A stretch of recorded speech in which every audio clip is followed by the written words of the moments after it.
You wouldn't want to be a Jewish child in our schools right now, would you? As I said last night, and just discussed, we have one Jewish school in Sydney banned by a jumping castle supplier who said, oh no, you can't run rent from us. You're Zionists. We don't want your blood money. What was that? And next week there's going to be a school strike for Palestine. Can you imagine what that means for Jewish students at these schools? Yeah, the Victorian Premier said she defends the right of these students to march out of their classrooms. Joining me is Senator Sarah Henderson, the Education spokesman for the opposition. Sarah Henderson, great to see you. The castle supplier. Do people have the right to decline service to people they don't agree with? I mean, I think this is appalling, but we have had the case of bakers refusing to bake cakes for gay weddings, and that was a Conservative cause. They should have that right. Well, Andrew, good evening and great to join you. And this is a blatant case of discrimination, shocking, appalling, and it's part of the growing rise of anti-Semitism that we are seeing in this country. I just feel so much for this school, Andrew.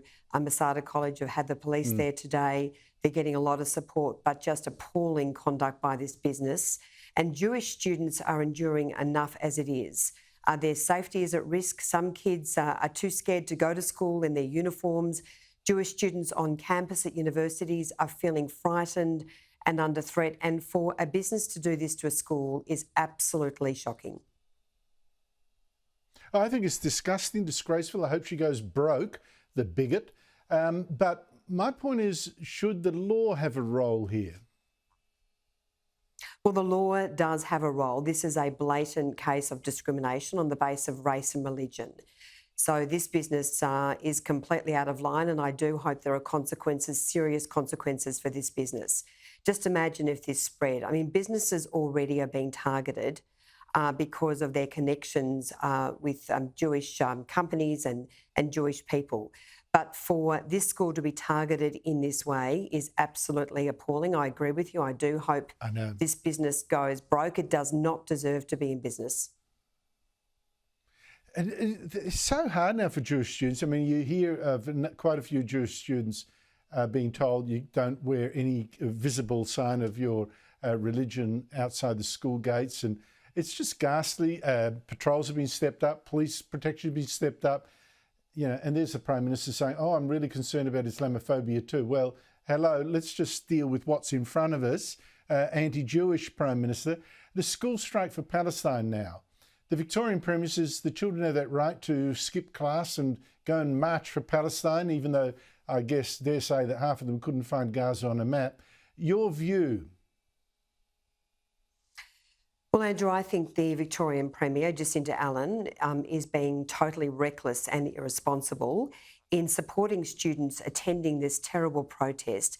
She is putting them at risk of being harmed. She cannot guarantee there won't be violence at this protest, and she has a duty of care, as do every school in Victoria, every school principal. Absolutely appalling behaviour by Jacinta Allen. She's just as extreme left-wing as the former Premier Daniel Andrews. She should hang her head in shame and reverse her position. And the Albanese government, I've called on the Education Minister and the Albanese government to give assurances that students will stay at school, will not attend this protest. So I do expect that the Prime Minister and the Education Minister, Jason Clare, will step up to ensure the safety and security of students in Melbourne next week.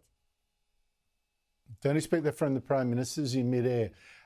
Here's an odd one though, Sarah. A Catholic school in the New South Wales Southern Highlands says it wants to cut in-school teaching to just 4 days a week and have students learn at home on Mondays with no formal teaching. This is just for the older students. The principal says this will set students up for success in the modern world. Might also cut the school's teaching bill, which might not be incidental. Good idea? This is a very bad idea. Students have had enough enduring remote learning during COVID. It caused enormous damage, Andrew. I'm worried that the school has taken this measure because of teacher shortages.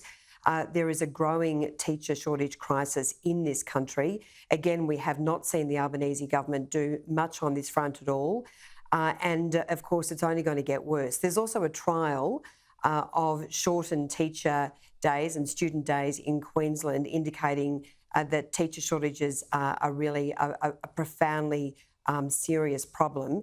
Made worse, though, because there's these teacher scholarships which have been announced by the government, more than $50 million, and yet they've only been offered to student teachers who teach in government schools. So a blatant case of discrimination against non-government schools.